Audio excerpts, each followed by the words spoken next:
Bonjour et bienvenue dans les coups de cœur de Point Virgule.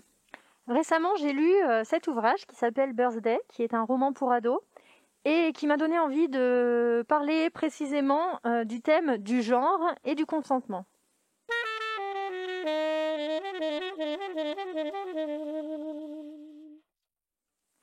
Donc, l'auteur de ce livre s'appelle Meredith Rousseau.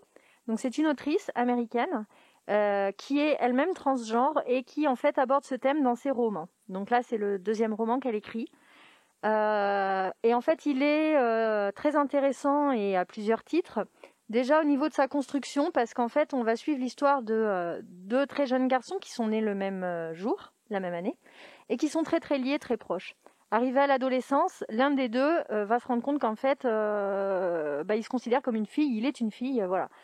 Donc c'est cette problématique du transgenre qui va être abordée, mais aussi la question de l'amour, parce que leur histoire d'amitié va évoluer vers une histoire d'amour, et on va vraiment bien comprendre de manière très fine, avec ce roman, quelles sont les difficultés qu'ils peuvent être amenés à rencontrer, et surtout comment cette jeune femme, du coup, va arriver à se faire accepter, à se faire aimer pour ce qu'elle est vraiment.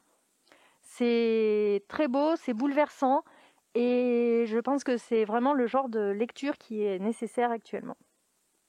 Voici un autre ouvrage qui est paru récemment aux éditions Talent Haut, qui est un peu spécialisé dans le démontage des idées reçues, donc qui s'appelle Le Plongeoir. C'est un recueil de 3 nouvelles, très très courtes, parce que le livre en lui-même est vraiment pas épais et les 3 nouvelles sont très courtes, qui ont pour thème le consentement, tout lié à la baignade, le plongeoir, l'eau, la piscine, la rivière, la mer. Voilà, donc en fait cette question de consentement va être abordée sur des exemples en fait qui peuvent être tout à fait anecdotiques, pas très graves en soi, mais qui quand même peuvent avoir leur importance, et du coup ça nous aide à réfléchir que respecter l'autre, savoir l'entendre dire non, se respecter soi-même, savoir dire non, et bien c'est au quotidien en fait, c'est un travail permanent. Je voulais vous parler aussi de ce roman qui est aux éditions Gallimard de David Lévitan et qui s'appelle Ah comme aujourd'hui.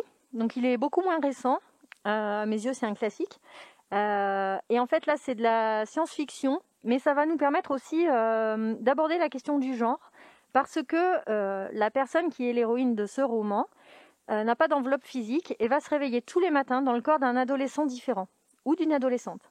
Donc là, on se retrouve avec un personnage principal qu'on ne va identifier ni à une fille ni à un garçon. Ça n'est ni l'un ni l'autre, c'est quelqu'un. Et du coup, qui a quand même une existence tout à fait tangible, une personnalité. C'est un vrai personnage, très intéressant et quand même du coup très complexe. Et pour finir, je voulais vous présenter ce roman qui s'appelle L'incivilité des fantômes. Donc là, c'est de la science-fiction pour adultes, d'un auteur qui s'appelle Rivers Solomon, cette personne ne communique pas sur son genre, donc du coup c'est déjà assez intéressant de pas forcément le cataloguer comme un auteur ou une autrice. Et dans ce roman, en fait, on va suivre toute une humanité en exil qui a quitté la Terre et qui est dans un énorme vaisseau, mais vraiment énorme, énorme, énorme. Et la question des genres est assez centrale dans cet ouvrage, déjà au niveau des personnages principaux et de la complexité qu'ils peuvent avoir par rapport à leur question de genre, mais aussi au niveau de la société, donc d'un niveau plus élevé, où en fait on va considérer certaines catégories de la population de base comme des femmes, d'autres de base comme des hommes, mais au final on se dit que finalement les personnes qu'on rencontre et qui appartiennent à chacune de ces catégories sociales sont peut-être des hommes et des femmes. En fait, c'est pas tellement la question. Voilà, donc c'est aussi très intéressant. Merci et bonne lecture.